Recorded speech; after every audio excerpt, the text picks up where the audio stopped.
नमस्कार, मैं हूं आपके साथ सोनाली और आप देख रहे हैं महाराष्ट्र फाइल्स। इस खास शो में हम बात करेंगे महाराष्ट्र की बड़ी खबरों पर, लेकिन सबसे पहले नजर हेडलाइंस पर। उद्धव सरकार को बड़ा झटका, महापालिकाओं और स्थानीय चुनाव पर सुप्रीम कोर्ट का बड़ा आदेश। जहां मौसम सही वहां अभी कराए चुनाव, जहां बरसात वहां बाद में। केंद्रीय मंत्री नारायण राणे ने उद्धव ठाकरे पर बोला हमला, कहा बाला साहेब होते तो इनको कभी नहीं बनाते मुख्यमंत्री। उद्धव ठाकरे के आरएसएस पर हमला बोलने से शिवसेना के पूर्व मेयर श्याम देशपांडे नाराज, पार्टी से दिया इस्तीफा, शिवसेना पर लगाए गंभीर आरोप। बंगाल की राह पर महाराष्ट्र, केंद्रीय मंत्री स्मृति ईरानी के काफिले पर फेंके गए अंडे, जमकर की गई नारेबाजी, हिरासत में लिए गए बीजेपी के ही कार्यकर्ता। अन्ना हजारे ने उद्धव सरकार के खिलाफ भरी हुंकार, 9 अगस्त से शुरू करेंगे आंदोलन, लोकायुक्त को लेकर होगा प्रदर्शन।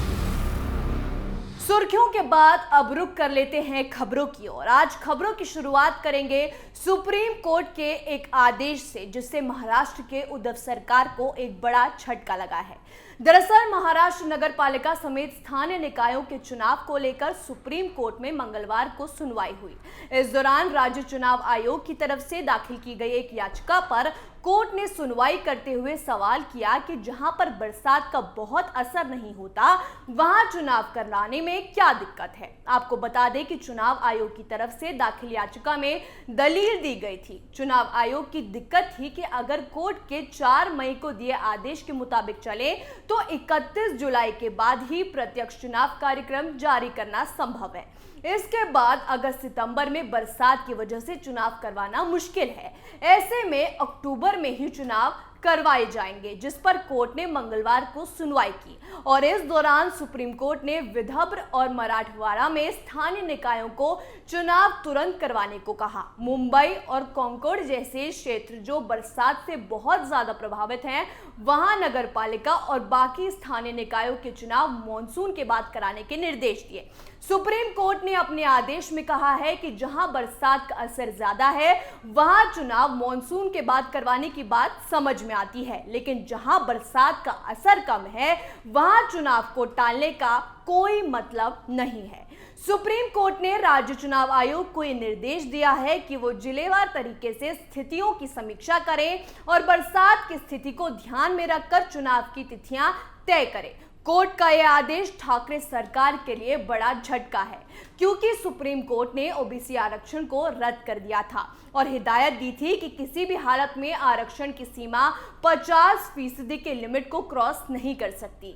इसके बाद राज्य सरकार ने ओबीसी राजनीतिक आरक्षण की दोबारा बहाली की कोशिशें शुरू की और ये नीति अपनाई कि जब तक ये नहीं हो जाता तब तक चुनाव की तारीखें आगे बढ़ाई जाए। लेकिन सुप्रीम कोर्ट ने इस बात पर राज्य सरकार को फटकार लगाई थी और कार्यकाल खत्म होने के बाद तुरंत चुनाव न करवाने की नीतियों को गैर संवैधानिक बताया था और 4 मई को सुनवाई के दौरान जल्द से जल्द चुनाव कराने के निर्देश दिए थे। और एक बार फिर कोर्ट ने अपने आदेश को दोहराया है।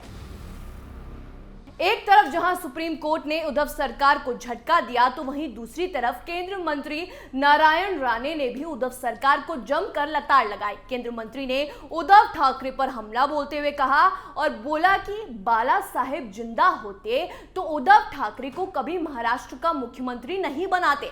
उन्होंने उद्धव ठाकरे की रैली पर भी हमला बोलते हुए कहा कि उन्होंने शक्ति प्रदर्शन करते हुए रैली की। उद्धव ठाकरे को मुख्यमंत्री कहते हुए मुझे शर्म आ रही है। उद्धव ठाकरे मेरे घर को गिराने निकले, उनका भी घर अवैध है पर मैं गिराऊंगा नहीं। नारायण राणे ने कहा कि मुझे सब मालूम है, मुंबई बम ब्लास्ट के बाद किसने कितने पैसे लिए, मैं अमित शाह से शिकायत कर सकता हूं। उन्होंने कहा उद्धव का भाषण सिर्फ गालियां थी।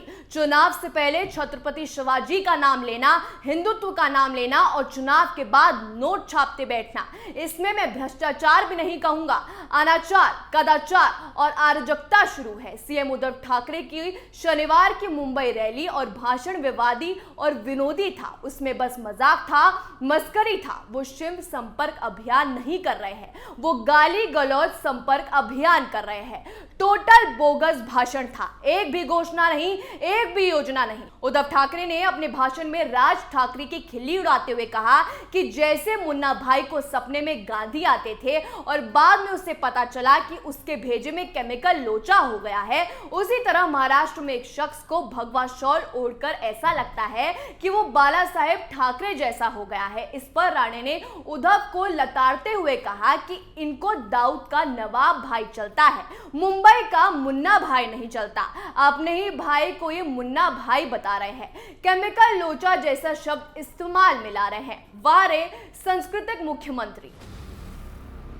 एक तरफ जहां केंद्र मंत्री नारायण राणे ने उद्धव ठाकरे को जमकर धोया, तो दूसरी तरफ उनके भाषण से नाराज शिवसेना के नेता और पूर्व मेयर श्याम देशपांडे ने पार्टी से इस्तीफा दे दिया। दरअसल बीकेसी मैदान में जनसभा के दौरान उद्धव ठाकरे ने आरएसएस की भी जमकर आलोचना की, जिससे नाराज पुणे से शिवसेना के नेता और पूर्व मेयर श्याम देशपांडे ने पार्टी से इस्तीफा दे दिया। देशपांडे ने मीडिया से बातचीत करते हुए कहा कि बीजेपी से पहले भी संघ था। उन्हें ये कहने में कोई संकोच नहीं है कि संघ को राजनीति करने की जरूरत नहीं है। उद्धव ठाकरे ने संघ को राजनीति में घसीटकर संघ को अलगाववादी बना दिया है, जबकि हिंदू हृदय सम्राट बाला साहेब ठाकरे ने संघ को हिंदुत्व की आक्रामकता की सही दिशा बताई थी।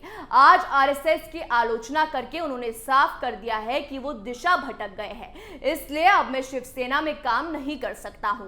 बता दें कि श्याम देशपांडे वो शख्स हैं, उन्होंने विधानसभा चुनाव में शिवसेना को जीत दिलाने में एक अहम भूमिका दिखाई थी। वहीं इस पर शिवसेना के महापौर गजानन ठाकुरे ने कहा कि उनके जाने से पार्टी को कोई फर्क नहीं पड़ता है। उनके जाने से दुखी होने की जगह उल्टा ठाकुरे ने पार्टी छोड़ने के लिए उनका आभार जताया, जिससे साफ दिख रहा है कि शिवसेना के नेताओं में भी सत्ता में काबिज होते ही अहंकार आ गया है, जो शिवसेना को विनाश की तरफ तेजी से ले जा रहा है। जहां शिवसेना का अहंकार दिखने लगा है, तो वहीं महाराष्ट्र में भी बंगाल बनता जा रहा है।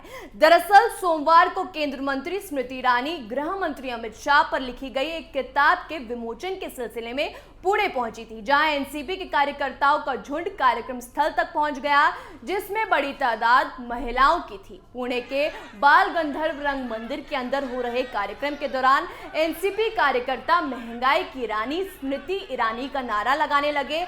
आक्रामक तरीके से कार्यक्रम में खलल पहुंचाया जाने लगा। बीजेपी कार्यकर्ताओं ने भी हिंसक तरीके से जवाब दिया। एक ने एनसीपी की महिला कार्यकर्ता के गाल पर थप्पड़ रसीद कर दिया। इसके बाद जब स्मृति ईरानी का काफिला निकला, तो उन पर एनसीपी कार्यकर्ताओं ने अंडे फेंके। अंडे फेंकने वाली एक एनसीपी कार्यकर्ता को पुलिस ने हिरासत में लिया। वहीं थप्पड़ कांड में बीजेपी के 3 कार्यकर्ताओं को पुलिस ने हिरासत में ले लिया।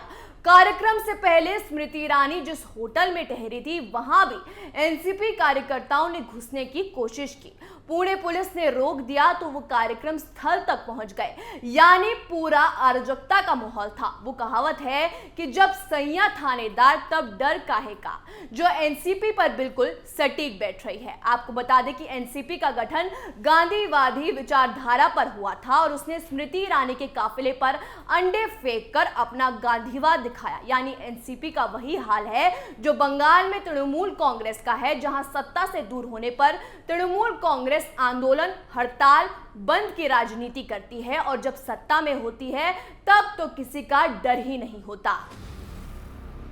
अब आखिरी खबर का रुख कर लेते हैं। हमारी आखिरी खबर अन्ना हजारे से जुड़ी हुई है। दरअसल उद्धव ठाकरे के खिलाफ अन्ना हजारे ने आंदोलन की हुंकार भर दी है। समाज सेवी अन्ना हजारे ने एक बार फिर आंदोलन का बिगुल फूंक दिया है। इस बार वो महाराष्ट्र सरकार के खिलाफ आंदोलन करेंगे। उन्होंने खुद इस बात का ऐलान किया है। अन्ना हजारे महाराष्ट्र सरकार के खिलाफ महाराष्ट्र में लोकायुक्त कानून बनाने की मांग को लेकर 9 अगस्त से आंदोलन शुरू करने जा रहे हैं। अन्ना हजारे ने इस बार भी बड़े स्तर पर आंदोलन करने की रणनीति बनाई है। वो अपने समर्थकों के साथ मिलकर महाराष्ट्र के 35 जिलों और 200 तहसीलों में आंदोलन करेंगे। अन्ना ने महाराष्ट्र के सीएम उद्धव ठाकरे को लिखे पत्र में कहा कि आपने वादा किया था कि लोकायुक्त कानून महाराष्ट्र में भी बनाएंगे, लेकिन मैंने आपको 12 बार पत्र लिखा, फिर भी आपने कोई जवाब नहीं दिया। इसलिए जनता के हित के लिए ना चाहते हुए भी मुझे आंदोलन करना पड़ा है।